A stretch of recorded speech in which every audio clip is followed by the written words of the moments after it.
Today I will be demonstrating interventions used to improve forearm pronation of the proximal radial ulnar joint. Limited range of motion of this joint can be caused by tight supinator muscles, the supinator and the biceps brachii.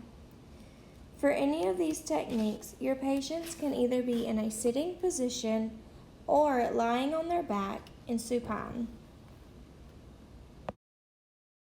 Here I am demonstrating passive range of motion to test the joint infill and to see how much range of motion my patient has. Here my patient is in supine with the elbow in resting position of approximately 70 degrees of flexion and forearm supination of 35 degrees.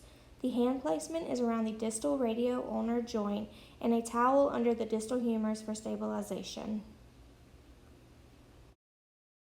Here I am providing a joint mobilization to increase mobility of forearm pronation. I am providing a dorsal glide to the radial head, which is actually going to be pushing towards supination because it is a convex on concave joint. The glide is in the opposite direction of the movement. I am actually providing a grade 3 sustained mobilization here, and I will hold this at the end range for 5 to 7 seconds for 3 to 5 times. You can also do a grade 3 or 4 mobilization with oscillations as well. For my hand placement, I will place one hand underneath to fix the ulna in place, and the other I will use the palm of my hand to push the radial head dorsally. Now we will work on stretching. Since the supinator muscles are what's limiting my patient's ability to fully pronate, we will work on lengthening those muscles.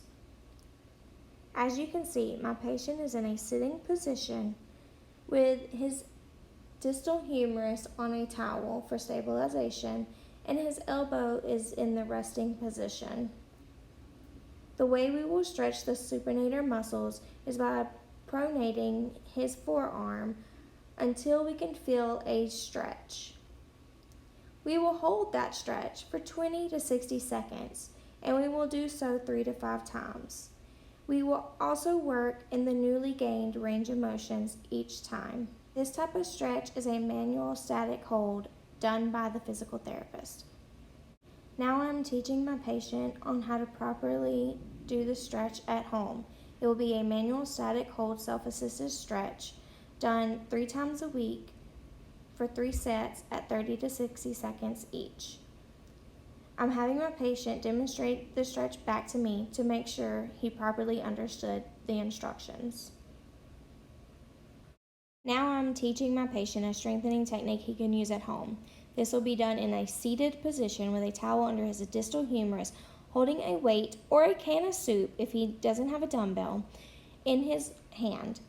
Then he will rotate his forearm back and forth in order to increase the strength of his pronator teres, pronator quadratus, and brachialis muscle. This will be done 3 times a week, 3 sets of 10 at 16 weeks with the intensity progressing. He will have 2 to 3 minute rest between sets and 48 hours between sessions. This type is considered an active assisted, mechanical, constant, dynamic, concentric, and eccentric contractions in open chain. According to Mata Diz et al., strength and stretching techniques combined can have a great impact on myofascial pain. Myofascial pain is basically the tightness of muscles causing tensions on different areas of the body, which in return causes pain. According to Y.S. Horn and V. Choi, including eccentric exercises can increase isometric strength and decrease pain.